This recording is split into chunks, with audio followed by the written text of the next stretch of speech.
Thank you very much for the brave space that we continue to co-create here. Um, Thank you, Robin, for laying this generative foundation and remaining dedicated and committed to this space. Thank you, Lakshmi, for everything that you do to curate the space.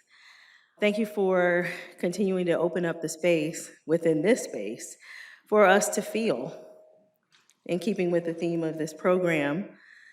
Um, I also, just as you'll see and hear and testify for yourselves, I'm concerned.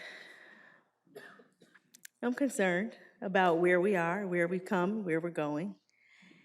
And I also have hope. My hope comes from the arts. I believe the arts are what is keeping the planet alive. So thank you for this space.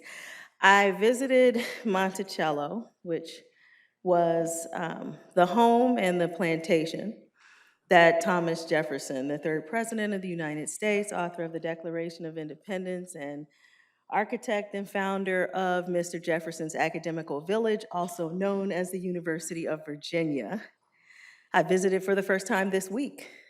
My family has been laboring in some way through the course of 7 generations at the University of Virginia. This was the first time that I had gone to Monticello with an executive education group.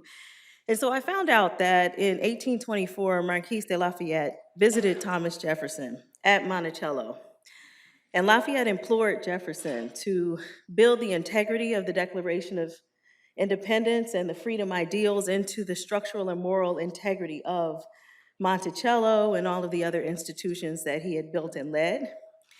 Jefferson declined, saying that he recognized there were problems with slavery, but that was a problem for another generation to solve. So Lafayette came back and said, well, could you at least help to prepare the enslaved Africans for freedom? Let them learn how to read and write, which at Monticello was happening informally, under the cloak, and wasn't being penalized in the same way that it was in many places. But here's where Jefferson drew a line. Jefferson said, sure, we'll teach them to read print, but they must not write. Because if they do, they'll write their own freedom papers. Truer words have never been spoken. So I love my freedom. Love, love, love. Freedom. I am enraged that it is being stripped away. I am fearful and I am anxious for the deafening silence in its wake. Like Jefferson, I fear those who choose profit and popularity over personhood. The chief diversity officer of my state last week declared DEI dead. And so therefore I am grieving.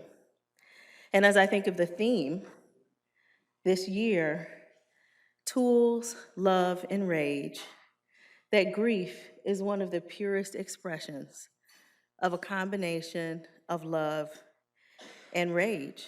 Grief is the tool that awakened a planet. I'm grieving disdain for intellectual discourse. I'm airing my grievances, whether I'm told I'm too much or not enough.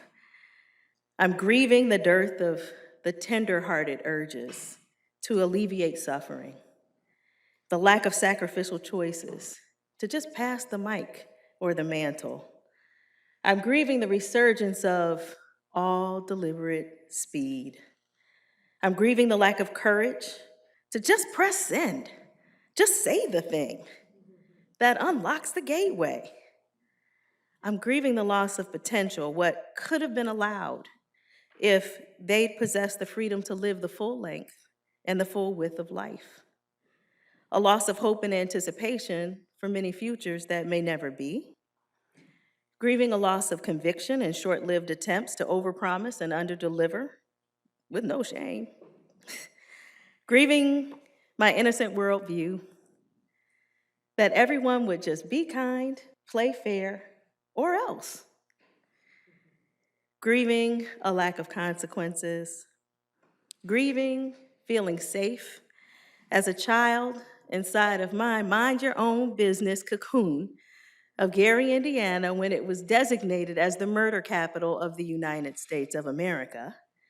And now that I live in the nation's capital, I'm grieving the lack of safety and consequences from murderers. I'm grieving a place in which love is love. And yet, those of us who grieve bear witness to the life that remains, to the blood that still flows through our veins. So I think I have time for two pieces. That was just the beginning. Those weren't the actual pieces. The first piece is called The Crown Act 2. And I wrote this piece in November to recognize the loss of life of 3 University of Virginia football players and the loss of the full length and breadth of life of the individual who took those lives, of Lavelle Davis, Devin Chandler, and Deshaun Perry. Some of you will get this, some of you may not. When Black people lose Black leaders, it hits differently. Because we know what it took for them to get there. And so that's what this is about. It's for all of us, but there's something uniquely textured and complex about how we experience these moments. And I just wanted to give a testament to that and to them. Our grief is jet black. It is flowing like deep rivers of chocolate buried in sandy tan shores and mahogany roots planted in rich soil, parted in sharp zigzag rows, signaling fuel to be reaped on the way to freedom. It's laid and layered with textures, and try as you might to brush them aside, they refuse to conform to any uniform. Contoured by untimely winds blowing, tides changing too soon, too late, unrelenting, leaving waves of disbelief and anger and resolve, unyielding, drenched in ripples of guilt and mercy and hope, unbending, tinted with despondency, fiery swirls rising up, smoothing over, unruly, bristled from whispers of regret and fear and holding and releasing, too close, too far, moisturized in tears, cleansing salts, curled tight, Bantu knots gathered and tied in unity, banded and bonded in pain, braided and locked in purpose, angled toward the sun, never to be tamed by the heat, beholden to its natural state, imperfect, imprecise, infinitely coiffed, and genuinely good. A tangled tapestry of contradictory patterns that defy codes, letters, numbers assigned to coils, sewn in or glued onto jerseys, onto charters, onto license plates, onto prison badges, onto zip codes. Wrapped in dreams, I'm left to mask or manifest. Silver linings and gray edges pressing on faith. Unresolved, split ends, dangling, lingering, unbreakable, precious jewels and memories held tight, uniquely shaped, trend-setting, stylish, and fashioned into permanent crowns. Thank you. Thank you.